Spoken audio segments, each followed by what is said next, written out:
Hi, in this video we will learn how to secure our applications using session tokens.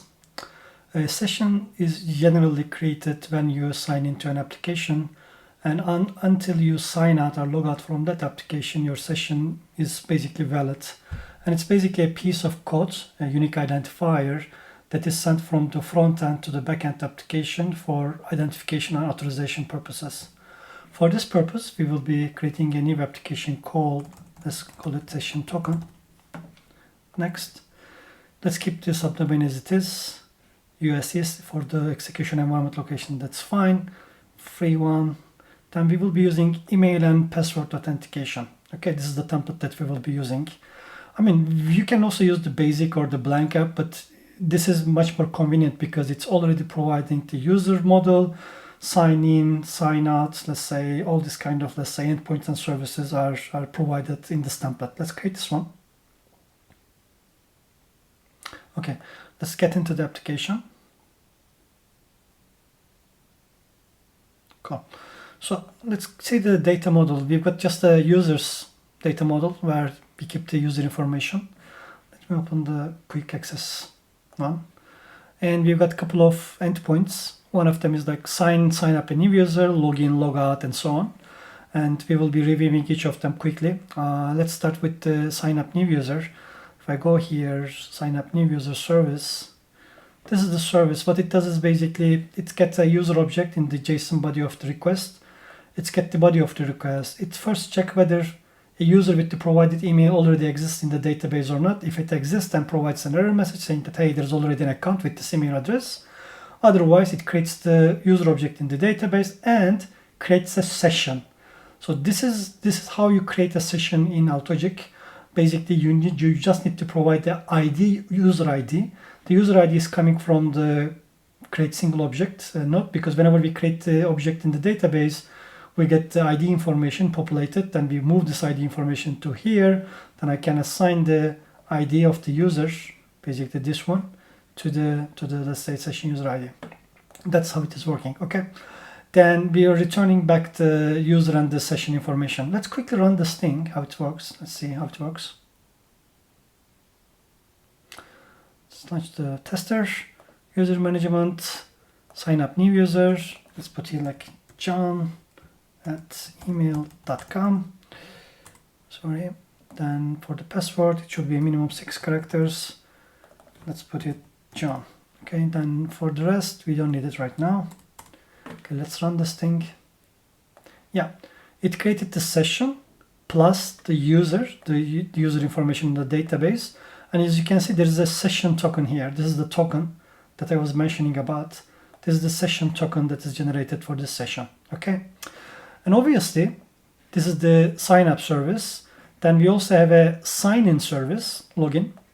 So very similar. I mean, basically, you get the email and password of the user. First check whether there is a user account with the provided email address. If not, then error message. If there is a user, then we compare the password of the user with the password provided in the input of the request. And if the password also match, then it creates a user session, updates the user object with the last login at. It updates it with the current date and time, then returns back the updated user and the session information. Let's test this one also. Let's log in this one. So our user is john@email.com and our password was 12345. Let me put a wrong password to see how it works. So it provides an error. Authentication credentials are not right. Let's put it 6. And I successfully logged in and I've got another session token. The session token that I get here and also the session token I get when I created this one are different because I created 2 different sessions for this one. So how we can secure our application using the session tokens? Basically, you can restrict particular actions or services or endpoints saying that the user needs to be signed in, basically needs to have a valid session token in order to call that endpoint or basically run that associated service. So how we do that one is as follows. Obviously, for example, logging out from my account, in order to log out, I need to be logged in, right? So I need to have a session. For that purpose, I marked my endpoint as session required, meaning that if I don't provide the session token, then I cannot able to run this endpoint. Let's test this thing, how it works. Let's go to logout, okay? The session is provided in the session header, okay? Right now, I'm not providing any kind of session. So if I run this thing, it will raise an error, no valid session token provided in session header, okay? If I get the list of the sessions of the user, I need to provide the session token, okay? Again, this one, because let's assume that you sign into your account, you go to your account profile settings, and in the profile settings part, you would like to see your active sessions. In order to see your active sessions, you need to be signed in. So for that purpose, again, this endpoint, get list of users sessions. This is also session required, marked as session required. So let's go back to one of these sessions. Let's copy this one. Copy this thing. This one, Control C. And if I pass this thing to here in the session header, if I run this thing, as you can see, I've got 2 active sessions, okay? Let's log out from one of them. If I copy and paste this thing here, okay? This is the session token. What happens is the following, actually. Let me open the logout one. This one, sorry, not login one, the logout one. Okay.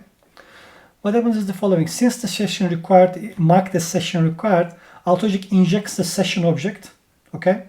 Then from the session object, as you can see here, session object, you can get the user ID and delete all the sessions associated, delete that specific session associated with that user. So it basically user ID and the session token and logs out from that session. So we will be logging out from this session. Let's run this thing. We're logged in out. If I try to run this thing again, let's see which one, PLQ, this one, which one is that one? This is PLQ, the other one is this one. Let me also copy this thing. Okay. If I try to run this thing again, I will receive an error message because the session, I already logged out from that session. So this session, there's no such session exists. So I logged out it, so I cannot use this one. If I copy paste the other session, I can get the session information. So this is how you let's say provides additional security to your endpoints. Basically, whenever you have a endpoint and associated service, and if you believe that that endpoint needs to be called, in order for that endpoint to be called, that the user needs to be signed in, then you need to mark that endpoint with session required, meaning that from the front end, we need to provide the session token in the session header, authorization header. Okay, that's how the session token works. Okay, this is how you secure your applications. If you write your custom endpoints, if you define your custom endpoints and services, but there is a much easier way to do this thing. Okay, and if you use the AutoJig's client library, okay. AutoJig client library, particularly the authentication part, automatically manage all these sessions for you. So whenever you sign in or sign out, it automatically creates the sessions or invalidates the sessions, etc.